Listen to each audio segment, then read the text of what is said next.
की बाबा जुमदेव जी को प्रणाम। परमात्मा है। आज के संचालक महोदय जी ने मुझे मार्ग की शिक्षक पर अपने विचार पूछे जो इस प्रकार है। भगवान बाबा हनुमान जी को प्रणाम। महंते की बाबा जुमदेव जी को प्रणाम। परमात्मा है। धन्य हमारे महंते की बाबा जुमदेव जी जिन्होंने इतना सुंदर मार्ग हम सेवक सेविकाओं के बीच में खड़ा किया है, जो हमें आगे तक ले जाना है। और हमारे बाबा ने इतना त्याग और परिश्रम करके इस मार्ग को इतना आगे पहुंचाया है, जो हमें भी आगे ही ले जाना है, इसे रोकना नहीं है। और इस जो विश्व में है हमें सत्य खड़ा करना और इस विश्व को विश्व गुरु बनाना है। लेकिन ये कैसा होगा? हम सेवक सेविकाओं के माध्यम से होगा। जैसे आज एक चलती हुई चर्चा बैठक में जो हमें बताया, यानी गौतम सेविका जी ने जो बताए कि इस मार्ग में आने का कारण उनका बहुत बड़ा था और बहुत बड़ा दुख था, पहाड़ जैसे दुख था, जो अभी राई जैसे भी नहीं रहा। तो उनका इस मार्ग में आने से कैसे दुख दूर हुआ? उनने एक भगवान पर अपना एक लक्ष्य और एक चीज से धैर्य लगाकर वो कार्य करे और इस भगवान को माने, इसलिए उनका इतना बड़ा दुख दूर हुआ। लेकिन हम मार्ग की सेवक सेविकाओं को ये सब सोचना पड़ेगा और ये सब जानना पड़ेगा। और ऐसा ही नहीं कि मार्ग ले लिए, दुख दूर हुआ और हम पीछे हट गए, ऐसा नहीं करना चाहिए। हम इस मार्ग में आते हैं, अपने दुखों को लेकर आते हैं, तो वो जो पहला दिन हमारा जो कार्यकर्ता जी के निवास स्थान पर रहता है हमारा, जो हम मार्ग लेने जाते हैं और वचन देते हैं कि एक भगवान को ही मानूंगा, मरूंगा या जीऊंगा, एक ही भगवान को मानूंगा, उस दिन को उस सेवक सेविकाओं ने अपने जीवन के अंत समय तक नहीं भूलना चाहिए। क्योंकि वो दिन सबसे बड़ा दिन होता है हमारे लिए। क्योंकि हम तो ऐसे रहते हैं कि पहले जीवित रहकर भी मरे हुए रहते थे, क्योंकि हम इतने दुखी थे। इस मार्ग में आने के पहले हम इतने दुखी थे कि हमारे ऊपर हर परेशानियां चलते रहती थी। लेकिन जो भी इस मार्ग में आया है और तत्व शब्द नियम से चला है और इस मार्ग को करा है, उसके ऊपर रत्ती भर भी दुख नहीं है। दुख किसको आता है? जो तत्व शब्द नियम से नहीं चलता, बाबा के आदेशों के कार्य नहीं करता और कार्यकर्ता जी के आदेशों का कार्य नहीं करता, उन्हें ही दुख आता है। क्यों दुख आता है? क्योंकि हम आदेशों के कार्य कर रहे ही नहीं है, तो हमें दुख जरूर आएगा। लेकिन अगर से हम आदेशों के कार्य कर रहे हैं और एक लक्ष्य, एक चीज से एक भगवान को मान रहे हैं, तो हमें इतना सा भी दुख नहीं आएगा। चर्चा बैठक क्यों बनाई गई है? चर्चा बैठक एक भक्ति की पाठशाला है। जैसे हम पहले स्कूल जाते थे, स्कूल जैसे हम पढ़ने जाते थे, 4 दिन अगर से हम स्कूल नहीं जाते तो हमें जो पीछे का है वो मिलेगा, कि जो हमारे पीछे जो छूट जाएगा, जो हम पढ़ रहे हैं और 4 दिन का कोर्स छूट गया तो हमको रिवीजन करने पड़ता है। लेकिन हम ऐसा नहीं करते थे और हमारे परसेंटेज भी घटते थे। आज वैसे ही भगवान की चर्चा बैठक है। अगर से हम चर्चा बैठक में हर सप्ताह जा रहे हैं तो हमें पता चलता है कि किसके माध्यम से हमारी कौन सी गलती जो सामने आ जाती है, कौन सा सेवक कैसा विचार कब देता है, वो हमें इस मार्ग की चर्चा बैठक में पता चलता है। क्योंकि इस चर्चा बैठक के माध्यम से ऐसा भी होता है कि जो हमारे बरसों पुराने दुख रहते हैं वो कभी कभी हमारे सामने आ जाते हैं। क्योंकि हमारे जो दुख है वो दबे हुए रहते, क्योंकि हम गलतियों का पुतला है, क्योंकि हम गलतियों को दबा कर रखते हैं। क्योंकि हमारे बाबा ने बहुत अच्छा बताया इस मार्ग में नमना और माफी मांगना यानी नमना ही हुआ।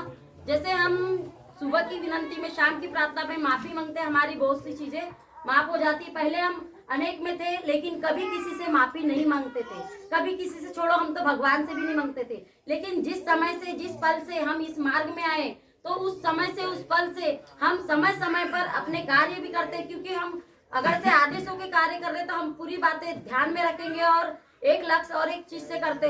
अगर से हमसे कुछ गलती हो जाती है तो हम तुरंत तो नहीं बोल पाते, लेकिन हमें याद आता है कि आज हमने ये गलती किए थे, तो हम अपने भगवान के पास खड़े होकर या मन के ही मन में हम प्रणाम करके माफी मांग लेते कि बाबा आज मेरे से ये गलती हुई, और शाम के प्रार्थना में भी मांग लेते। लेकिन पहले हम ऐसा नहीं करते थे। तो ये तो सोचो कि हमारे बाबा ने इतना अच्छा मार्ग दिया और इस मार्ग में माफी दी। पहले हम अनेक में थे, ये सब हमको नहीं समझता था माफी। तो इस चर्चा बैठक के माध्यम से ऐसी बहुत सी बातें हैं जो जानने मिलती है और समझने मिलती है। तो चर्चा बैठक में आते हैं तो एक चित्त और एक लक्ष्य से सेवक हो या सेविका हो, उन्हें सुनना चाहिए और आत्मसात करना चाहिए। यह ऐसा नहीं कि यहाँ तक के सीमित रहे। हम अपने घर में जा रहे, कौन से सेवक ने कैसे विचार दिए थे, क्या दिए थे, उस पर हमको ध्यान करना चाहिए और वो विचारों को आत्मसात करना चाहिए। और वो विचारों को हम अपने तक आत्मसात नहीं करेंगे तो हम वैचारिक क्रांति कैसे ले जाएंगे? जैसे हम अपने विचारों के अंदर ही उसको याद करेंगे कि वो सेवक के वैसे विचार थे, वो सेविका के वैसे विचार थे, वो सेविका के विचार बहुत अच्छे लगे। वो सेवक जी ने बहुत अच्छे विचार दिए। वैसा हमको भी थोड़ा सा सीखने पड़ेगा। सीखेंगे जब ही होगा, क्योंकि पहले हमें भी बोलना नहीं आता था। मैं अपना अनुभव बताना चाहती हूँ, क्योंकि हमारे इधर सेवक जी को जब सह कार्यकर्ता बनाया गया, लेकिन कुछ कारणवश हमारे इधर ऐसा हुआ था कि दिन की चर्चा बैठक थी। हमारे इधर एक सेवक जी रहते थे, भारदास सेवक जी, वो चर्चा बैठक लेते थे और खड़े ही रख देते थे। उस डर के मारे बहुत से सेवक ऐसे थे जो चर्चा बैठक में जाना छोड़ दिए थे। तो उसी बीच हमारे यहाँ सेवक जी हुए थे मेरे बेटे, तो मैंने भी जाना यानी बंद कर दिए थे हमने भी। तो उस समय रात में चर्चा बैठक नहीं होती थी। फिर मैंने वो जैसे परिसर से अलग हुए तो चर्चा बैठक चालू हुई रात की, तो हमारे सेवक जी जाने लगे, लेकिन मैं नहीं जाती थी। फिर उन्हें ये पद मिला, उसके बाद वो जाने लगे। पर एक समय ऐसा आया कि हमारे घर के ही तरफ बरवे सेविका है, उनका बैठक थी, चर्चा बैठक नहीं थी, बैठक थी। तो सेवक जी का कहीं जाना हुआ, उस चर्चा बैठक में वो देवटोला परिसर से ढूंढेश्वर जी थे और हमारे कहानी मोहल्ले से पंडेल जी थे। तो ये चर्चा बैठक ले रहे थे, लेकिन मेरे को कुछ पूछा गया और मैं बता नहीं पाई। और मेरे को उनने यानी जैसे आज सेवक जी ने मुझे, संचालक जी ने मुझे सह कार्यकर्ता भाई बोले बैयर चौकी परिसर की, वैसा ही उन्होंने बोले थे। लेकिन उस समय मेरे को इतना ये लगा, वो मेरे को सिखाने आए थे कि हमको क्या सीखना चाहिए। उस समय मेरे को बहुत ये लगा कि आज सेवक जी की इतनी ये है और मैं कुछ बता नहीं पा रही हूँ। उस समय मैं थोड़ी देर खड़ी रही और बहुत आत्मसात करी और बहुत विचार करी मैं रात भर। तो मैं सेवक जी आए, वैसे ही मैं उनको बोली कि सेवक जी अब हर सप्ताह मैं भी चर्चा बैठक आऊंगी और आपके साथ मैं भी सीखूंगी। उस समय से आज थोड़ा थोड़ा बोल के हम इतना बोल लेते कि कोई हमको 24 घंटे भी बाबा के प्रति बोलने बताएंगे तो हम 24 घंटे बोलते रहेंगे। लेकिन ये हमको सीखने पड़ेगा और अपने अंदर आत्मसात करना पड़ेगा। इस मार्ग की रूपरेखा बहुत अच्छी है। पहले हम त्याग करते थे, त्याग पहले साधु संत करते थे, वो कितना तपस्या करते थे, वो अकेले ही त्याग करते थे। लेकिन आज देखो हमको बाबा ने बताया कि पूरे परिवार में त्याग करना है, क्योंकि ये एकता का मार्ग है। हम पूरे परिवार में त्याग करते, लेकिन साधु संत पहले पहाड़ों में और जंगलों में जाके त्याग करते थे, वो अकेले ही करते थे। लेकिन हमको क्या करना है, पूरे परिवार के साथ त्याग करना है और पूरे परिवार को तपना है। पूरा परिवार तपेगा तभी तो आगे बढ़ेगा। इतना कह के मैं अपने शब्दों को यही विराम देती हूँ और मेरे बोलने में कोई गलतियां हुई या त्रुटियां हुई तो उसको भी क्षमा चाहती हूँ। सभी से नमस्कार।